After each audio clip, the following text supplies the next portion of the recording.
I love lists and I love Wrestlemania.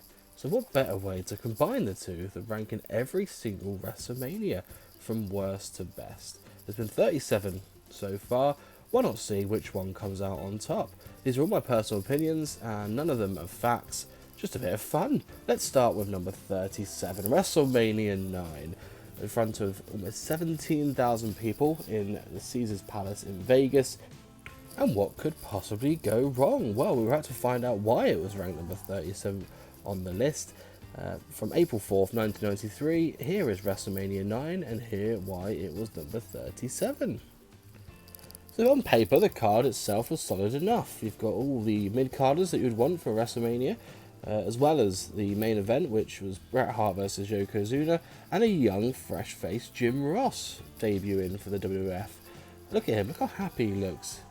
You have no idea what's about to happen, Jim, do you? Look at you. You have absolutely no idea. So Jim Ross and Macho Man Randy Savage are in the three-man booth with Bobby Heenan for the show. As we're about to kick off the show with Shawn Michaels versus Tatanka. As I said, this on paper was a fantastic match for the Intercontinental title. Tatanka was undefeated at the time. What could possibly go wrong in this event? Luna Vachon was also debuting in this. Bit of a scuffle outside, which led to a count out, with Shawn Michaels keeping his belt, with Tatanka winning the match. The Steiner Brothers then faced the Head Shrinkers in once again, a solid match. A nice beefy affair between the two teams, who always know to put on a good show. Got a lot of time this, almost 15 minutes. I'm really glad to see this one happen, with the Steiner Brothers picking up the win on this occasion. Now time for a very colourful match. Doink the Clown versus Crush.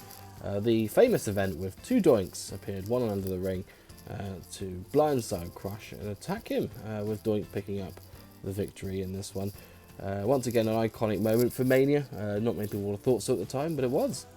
It is a match that's not needed on the card. Razor Ramon versus Bob Backlund in an under 4 minute squash match, which propelled Razor Ramon, got him on the card, so I guess that's the bonus for it.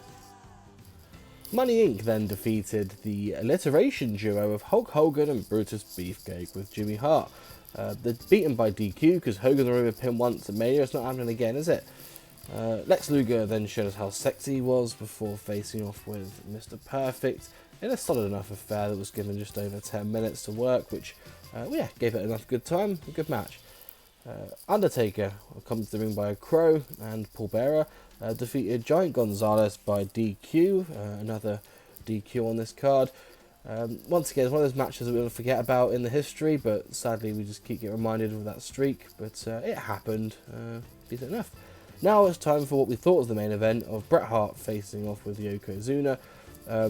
Bret Hart can get a good match out of pretty much anyone, so as you'd expect, a decent solid match for this one, which ended in a finish that made sense if you're looking at the build-up for the next year's Mania and building Bret Hart back at that star. But then this happened. Hey Hogan, go and take out Yoko, will you please? Me?